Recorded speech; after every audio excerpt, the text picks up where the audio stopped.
Brigadier साहब आपसे, brigadier साहब, मार्का हक और बनियान मशरूस की कामयाबी के बाद से हम ये बात कर रहे हैं कि पाकिस्तान की डिप्लोमेसी जिस लेवल पे जा चुकी है, हम सबको फ़ख्र होना चाहिए। इस वक्त हम देख रहे हैं कि वज़ीर आज़म पहले कतर, फिर सऊदी अरब, अब London, president of Pakistan China में डेलीगेशन के साथ जो डिप्लोमेसी की स्पीड है, बताया जा रहा, यकीनन हम भी देख रहे हैं, मरीम नवाज साहिबा के दौरे हों, दूसरे लीडर्स के दौरे हों, आप इस डिप्लोमेसी को कैसे देखते हैं? जो अग्रेशन नज़र आ रहा है इस डिप्लोमेसी में, हाउ डू यू जज इट सर?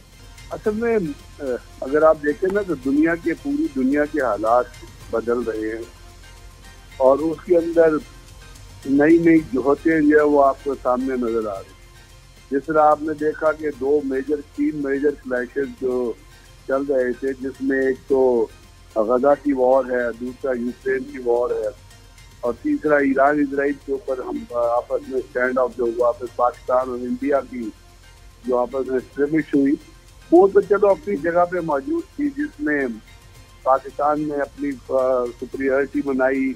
उसके बाद ईरान ने बड़ा मौसम इजराइल को जवाब दिया। उसके बाद जो ट्रम्प ने कहा था कि मैं यूक्रेन की वॉर खत्म करा दूंगा, वो पॉसिबल नहीं हो सका और गजा के अंदर जेनोसाइड जारी रहा। और गजा के अंदर जो जेनोसाइड है उसको अमेरिका की पूरी सपोर्ट हासिल है। यानी जब आप इजराइल की बात करते हैं तो उसमें अमेरिका की लीडरशिप का और अमेरिका के मुल्क का इनपुट है वो जरूर शामिल किया करे। जिस तरह एक अफगानिस्तान पाकिस्तान है स्ट्रेटेजी हम कहते थे ना, इस तरह इसको इजराइल अहम स्ट्रेटेजी कहा करे, इजराइल अमेरिका या अहम इजरायली स्ट्रेटेजी। क्योंकि ट्रम्प उतना ही दहशतगर्द है जितना नेतन्याहू दहशतगर्द है, बुश उतना ही दहशतगर्द था जितना नेतन्याहू दहशतगर्द है, बाराक ओबामा उतना ही दहशतगर्द था जितना नेतन्याहू दहशतगर्द है। अब ये लोगों को मार रहे हैं, जेनोसाइड कर रहे हैं, उस पे बात ना रुकी तो इराक में इजराइल ने उठा के कतर पे हमला कर दिया। कतर जो है वो अमेरिका का नॉन नेटो और जो हमारा दिफाई मुआहिदा हुआ है सऊदी अरब के साथ, ब्रिगेडियर साहब उसके बारे में कुछ बताइए। हाँ जी, इसी बैकग्राउंड के अंदर मैं आपसे कर रहा था कि ये जो पाकिस्तान और सऊदी अरब का मुआहिदा जो आपके सामने आया है, ये कोई पुरानी नई बात नहीं है। पाकिस्तान और सऊदी अरब के डिफेंस रिलेशनशिप में बल्कि बहुत सारे और एस्पेक्ट हैं।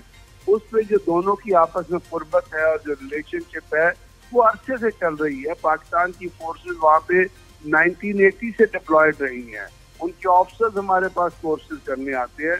हाँ, इस वक्त फर्क ये हुआ है कि जो मैंने आपको बैकग्राउंड हालात का बयान किया, जिसकी वजह से चीज आपको इस वक्त सामने नजर आ रही है कि हमारे अपने जो जीसीसी कंट्रीज हैं वो अमेरिका पे एतबार नहीं करते। अमेरिका धोखा दे रहा है, उनको भी दे रहा है, पूरी दुनिया को भी दे रहा है।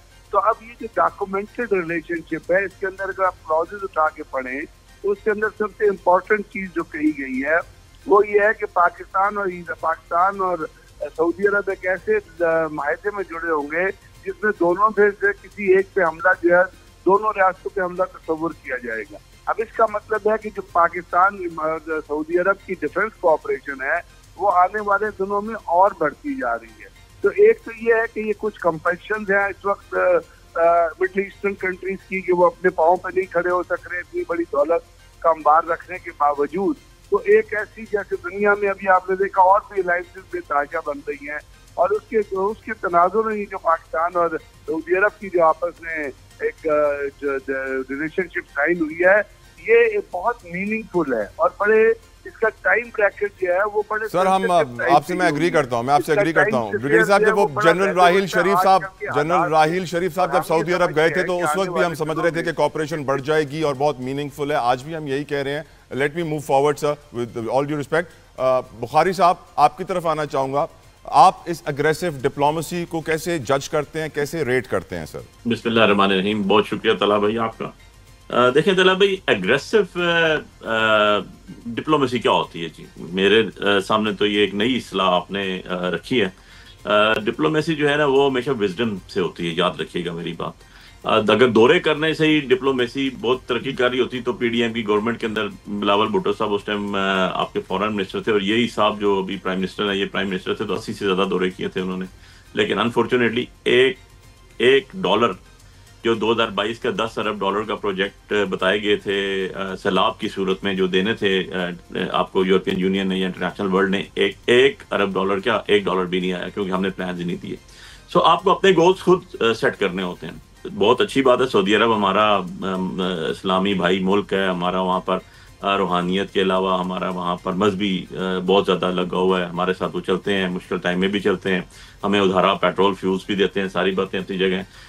एज अ पार्टी जो इसके ऊपर कमेंट्स आएंगे वो तो डेफिनेटली हमारी पार्टी सारा एग्रीमेंट जब तक पढ़ेगी नहीं कि क्या इसके अंदर चीज़ें उसके बाद ही उस पर कमेंट करेंगे। मैं तो उस पोजीशन में नहीं हूँ कि मैं without going through the total agreement उसके ऊपर हूँ। बट एनी हाउ एक अच्छी चीज़ है, अगर अपने मुल्कों के साथ, इस्लामी ब्रादरों के साथ हमारा अच्छे ताल्लुकात डेवलप होते हैं तो वो तो एक अच्छी चीज़ है, अच्छी बात है, इसमें तो कोई दूसरी राय नहीं है। लेकिन कोई इंटरनेशनल सिनेरियोज क्या है वो भी ज़रा देखें।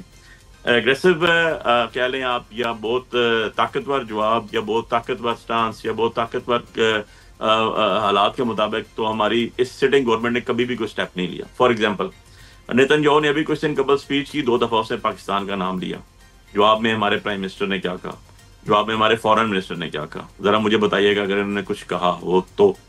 उससे आगे चला जाता हूँ, जो अभी यूक्रेन वॉर हो रही है, यूक्रेन वॉर भी नए मरहले में दाखिल हो चुकी है। बिल्कुल यूक्रेन वॉर जो है वो अभी चल रही है, और मैं उस दिन उसका देख रहा था सारा उसका सिनेरियोस। तो जो बेसिकली जो डिस्प्यूटेड, या जो रशिया जो है, रूस जो है, उनको जो सिटीज या जिनको वो अपना लेना चाहते थे, ऑक्युपाई तो कर लिया उन्होंने, ऑलमोस्ट 90% तो वो सूबे रशिया के पास चले गए हैं। और आगे चले जाते हैं। अब आपका ईरान वॉर का भी देख लें, तो कहते हैं ना जी force should be used to put down force. तो बड़ी सीधी सी बात हुई कि जब इजराइल को वापस मार पड़ी तो उनको पता चला कि उनके लोगों ने कहा, हमने खुद देखा, हमने खुद इस चीज के ऊपर अपनी आप लोगों के वसातत से, मीडिया के वसातत से ये न्यूज आई कि जी ये जितना भी आपका जब ईरान का अटैक गया वापस थ्रू मिसाइल्स इजराइल के ऊपर, तो इजरायली लोग तड़पे, उन्होंने पता चला कि मार कैसे पड़ती है, और उन्होंने कहा कि हमने मुल्क लड़ने के लिए नहीं लिया हुआ था। सो ये सारी चीजें स्टेप बाय स्टेप चेंज हो रही हैं। लेकिन जो रिसेंट अटैक हुआ कतर के ऊपर, दैट इज वेरी अलार्मिंग।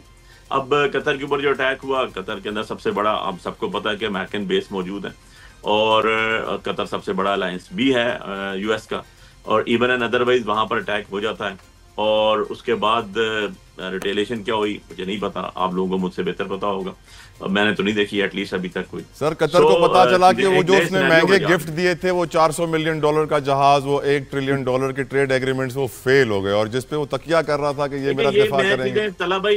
तला भाई ये चीज आपके या मेरे ना कहने की है, ना हम इसको प्रोजेक्ट कर सकते हैं। जिस मुल्क के साथ होती है ना, जी सर, ये तो कतर को देखना चाहिए। अगर कतर इज सेटिस्फाइड तो हम क्या कर सकते हैं। हमारी सॉवरेनिटी पे जब अटैक हुआ हमने वापस जवाब दिया, और उसमें भी मुझे फख्र है कि मेरे लीडर इमरान खान ने सबसे पहले जेल में कहा था कि यार सारे मोदी के खिलाफ, इंडिया के खिलाफ सारे लोग अपने फौज के साथ खड़े हो जाएं।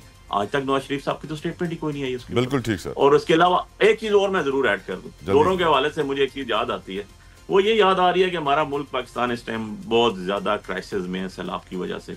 आपकी गंदम बह गई, जो खाने वाल और आपके लगे हुए थे स्टॉक्स थे गवर्नमेंट के, वो बह गए। आपका गन्ना पानी जो है वो बर्दाश्त करता है, सबसे टफ वो एक फूड आइटम है। गन्ना भी खराब हो गया इस वक्त क्योंकि पानी गन्ने से ऊपर निकल गया। आपकी कपास खत्म हो गई, और आपको पिछले साल सेव किया किसी ने, आपके इकोनॉमी को जो डॉलर्स आए पाकिस्तान में, वो आपके सारा, अगर आप फाइनेंशियल देखें चीज, तो आपको बचाया चावल ने जो जीरो हो गया। मुझे तो डर इस चीज का पड़ा हुआ है कि आफ्टर 3 मंथ्स क्या होगा।